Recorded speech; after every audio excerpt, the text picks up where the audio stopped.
Hadirin sidang jemaah Jumat yang dimuliakan Allah Subhanahu wa taala. Tidak lupa kita untuk senantiasa kembali banyak bersyukur kepada Allah Subhanahu wa taala. Zat yang telah menciptakan kita serta melengkapi segala kebutuhan duniawi kita. Kemudian setelah itu Allah Subhanahu wa taala perintahkan kita untuk menjalankan segala yang Allah Subhanahu wa taala wajibkan kepada kita ataupun yang disunnahkan melalui Rasulnya sallallahu alaihi wasallam. Olehnya juga tidak lupa bagi kita sebagai umat Rasulullah sallallahu alaihi wasallam untuk senantiasa banyak berselawat untuk beliau sebagai bentuk ittiba', sebagai bentuk mencontoh dari apa yang Nabi sallallahu alaihi wasallam telah ajarkan kepada kita, dan juga sebagai wujud cinta kita kepada Rasulullah sallallahu alaihi wasallam. Karena Nabi sallallahu alaihi wasallam bersabda, "Al-mar'u ma'a man ahabbah." Seseorang itu akan dikumpulkan bersama dengan orang-orang yang dicintainya. Oleh karenanya hadirin jemaah sekalian, perlu kita melihat siapa yang kita cintai, siapa yang kita idolakan. Jangan sampai salah orang sehingga kita tidak menyesali hal tersebut di hari kiamat kelak. Hadirin yang dimuliakan Allah Subhanahu wa taala, di dalam Al-Qur'an Allah Subhanahu wa taala demi untuk mendapatkan kebaikan bagi kita, Allah Subhanahu wa taala senantiasa mendorong dan memerintahkan kepada kita untuk bersegera dalam kebaikan dan berlomba di dalamnya. Allah Subhanahu wa taala berfirman, "Fastabiqu bil khairat." Berlomba-lombalah kalian dalam kebaikan. Kebaikan yang dimaksudkan di sini adalah amalan saleh, amalan apa saja yang telah kita ilmui, yang kita mampu untuk mengamalkannya, maka bersegera dan berlomba untuk mengamalkannya. Dalam ayat lain Allah Subhanahu wa taala berfirman, "Wasari'u ila maghfiratin min rabbikum wa jannatin 'arduha as-samawati wal ard u'iddat lil muttaqin." Dan bersegeralah kalian mencari ampunan dari Tuhanmu dan mendapatkan surga yang luasnya seluas langit dan bumi yang disediakan bagi orang-orang yang bertakwa. Pada ayat ini jemaah sekalian, Allah Subhanahu wa taala perintahkan untuk kita agar kita tidak menunda taubat dan untuk bersegera meraih ampunan Allah Subhanahu wa taala dan memperbanyak doa. Dalam ayat lain Allah Subhanahu wa taala mengatakan, menggambarkan kebiasaan Rasulullah sallallahu alaihi wasallam atau para salafus saleh, para sahabat ataupun ulama-ulama setelahnya. Allah Subhanahu wa taala berfirman, "Innahum kanu yusari'una fil khairat wa yad'unana raghaban wa rahaba wa kanu lana khashi'in." Sungguh mereka selalu bersegera dalam mengerjakan kebaikan dan mereka berdoa kepada kami dengan penuh harap dan cemas, dan mereka orang-orang yang khusyuk kepada kami. Hadirin yang dimuliakan Allah Subhanahu wa taala, dalam agama kita sangat banyak contoh-contoh ibadah yang wajib ataupun yang sunnah yang diperintahkan kepada kita untuk segera berlomba mengamalkannya dan tidak menunda-nundanya. Di antara amalan tersebut, amalan yang sudah kita lakukan tiap harinya.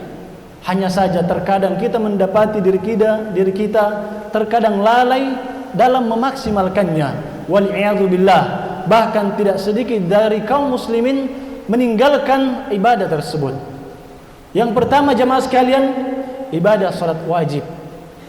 Ibadah yang Allah Subhanahu wa taala wajibkan kepada kita setelah bersyahadat sebagai bentuk persaksian kita kepada Allah Subhanahu wa taala bahwa kita beriman. Maka ibadah inilah yang mengantarkan kita pada keselamatan di dunia dan akhirat dan menjadi sebab Allah Subhanahu wa taala mengampuni segala dosa-dosa kita, dan meninggalkannya adalah di antara sebab Allah Subhanahu wa taala akan memasukkan seseorang ke dalam neraka saqar.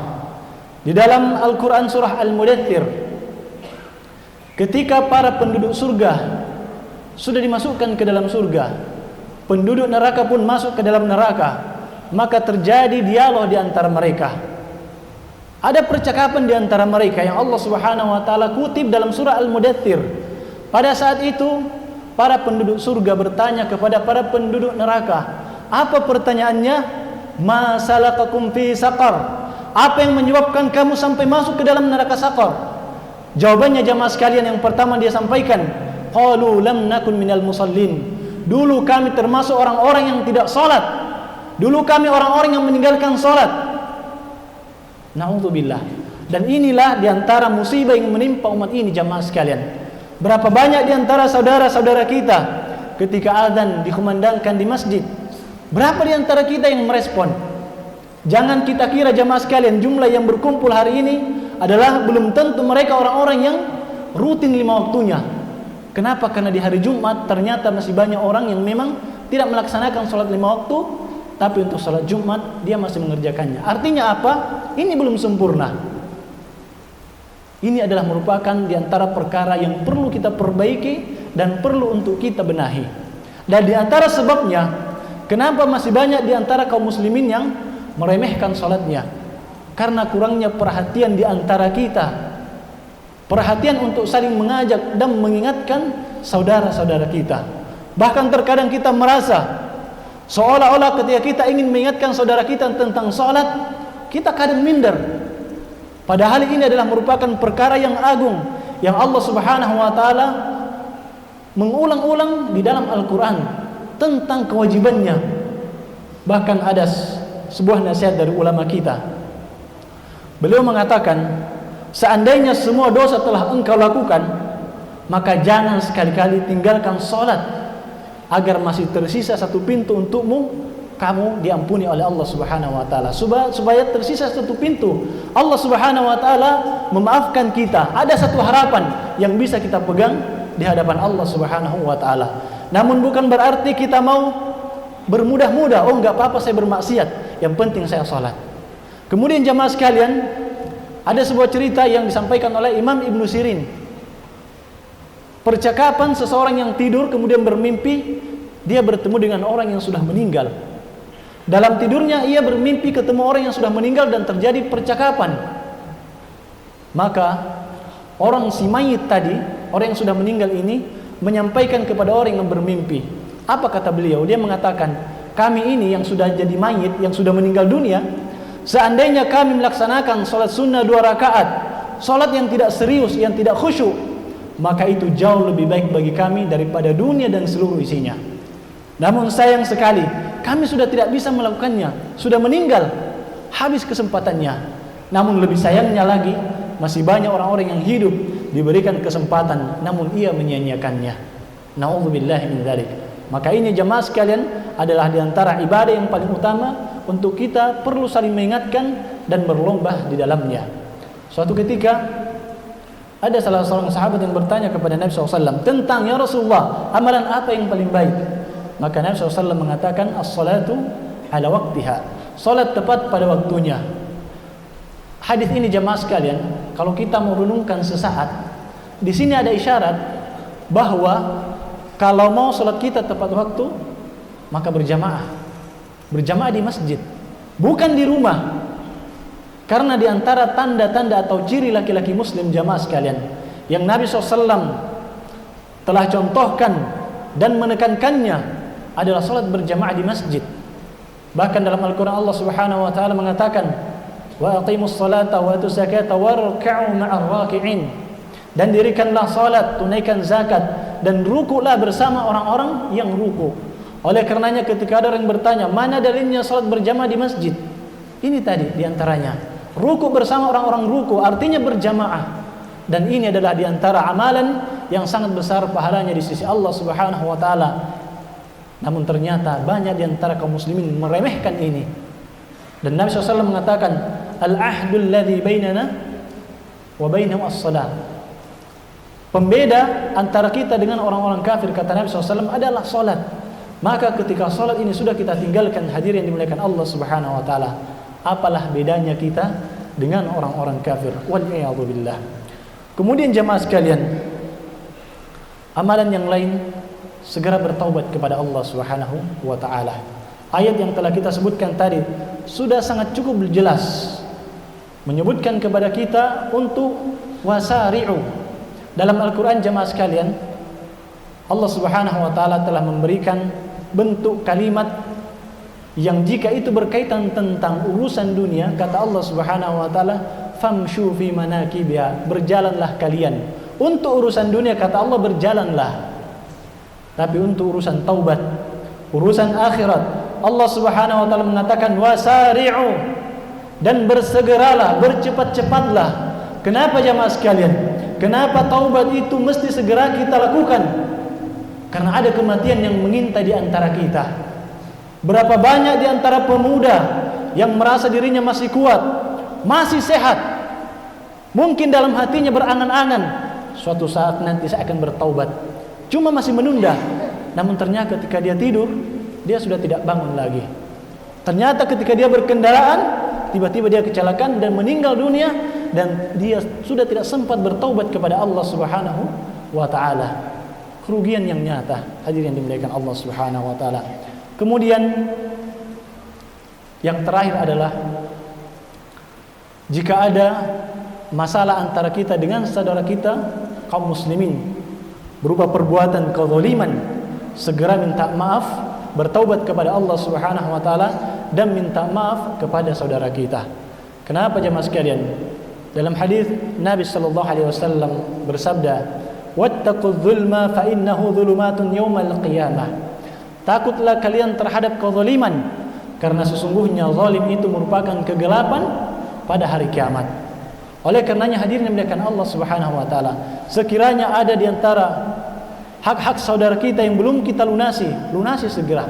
Jangan sampai kita meninggal dalam keadaan punya sangkutan terhadap orang.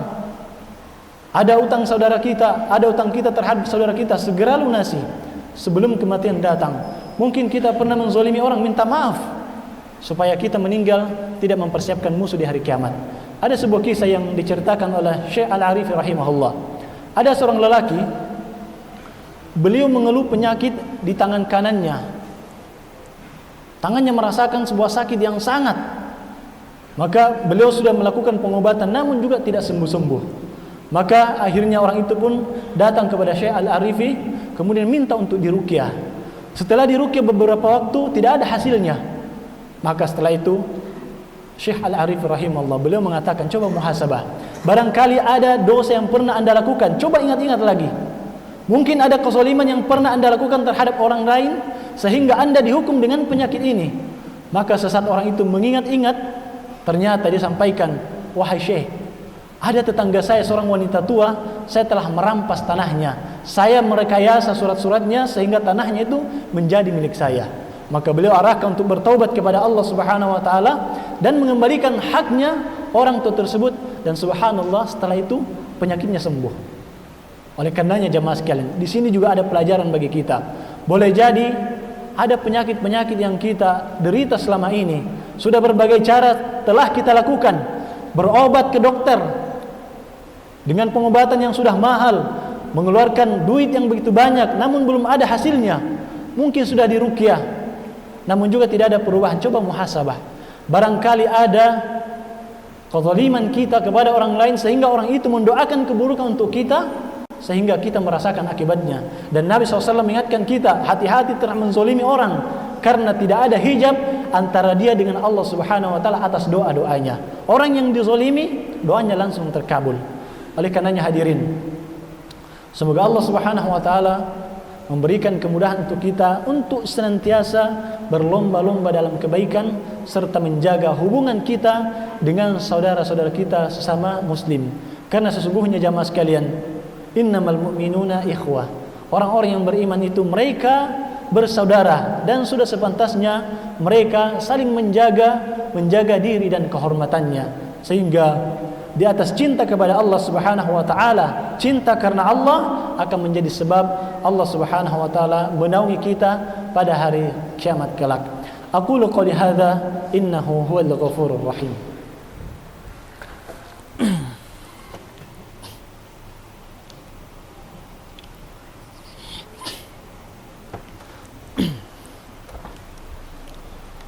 Alhamdulillahi rabbil alamin.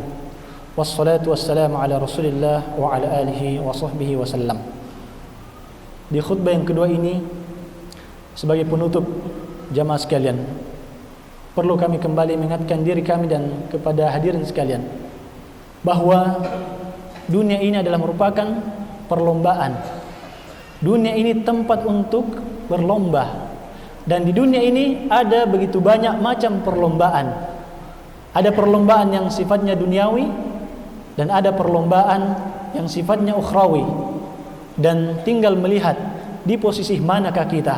Apakah kita termasuk orang-orang yang hanya fokus berlomba mencari jabatan, berlomba untuk menjadi kaya, berlomba untuk mencari pekerjaan-pekerjaan yang mungkin dipandang mulia di mata manusia, atau kita termasuk orang-orang yang berlomba untuk menggapai ketakwaan kepada Allah Subhanahu wa taala, berlomba dalam meningkatkan amal saleh.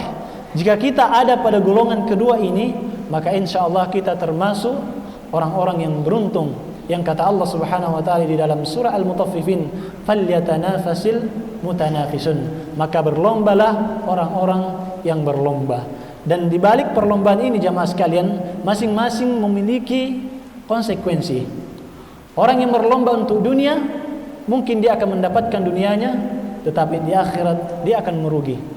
Adapun orang yang berlomba untuk akhirat, boleh jadi dunianya rugi, tetapi di akhirat kelak Allah Subhanahu wa taala menjamin untuknya surga dan kebahagiaan yang abadi. Maka silahkan kita menentukan dalam hal apakah kita berlomba. Olehnya jemaah sekalian, dengan ini kami juga mengingatkan bahwa hari Jumat adalah merupakan hari kita disunnahkan untuk banyak bersalawat kepada Rasulullah sallallahu alaihi wasallam. Allahumma shalli ala nabiyyina Muhammad wa ala alihi wa sahbihi wasallam. Inna Allaha wa malaikatahu yusholluna 'alan nabi. Ya ayyuhalladzina amanu shallu 'alaihi wa sallimu taslima. Allahumma shalli ala Muhammad wa ala ali Muhammad kama shallaita ala Ibrahim wa ala ali Ibrahim innaka Hamidum Majid. Allahumma ighfir lil muslimina wal muslimat wal mu'minina wal mu'minat al ahya'i minhum wal amwat innaka sami'un qaribun mujibu da'wat wa ya qadiyal hajat. Rabbana zalamna anfusana wa illam taghfir lana wa tarhamna lanakunanna minal khasirin. Rabbana la tuzigh qulubana ba'da idh hadaytana wa hab lana min ladunka rahmah innaka antal wahhab. Allahumma inna nas'aluka al-jannatal firdaus. Allahumma inna nas'aluka al-jannatal firdaus. Allahumma inna nas'aluka al-jannatal firdaus. Allahumma inna nas'aluka al-huda wat-tuqa wal-'afafa wal-ghina. Rabbana hab lana min azwajina wa dhurriyyatina qurrata a'yun waj'alna lil muttaqina imama. Rabbana atina fid dunya hasanah wa fil akhirati hasanatan wa qina adzaban nar. Wa sallallahu ala nabiyyina Muhammad wa ala alihi wa sahbihi wa sallam. Aqimus salat.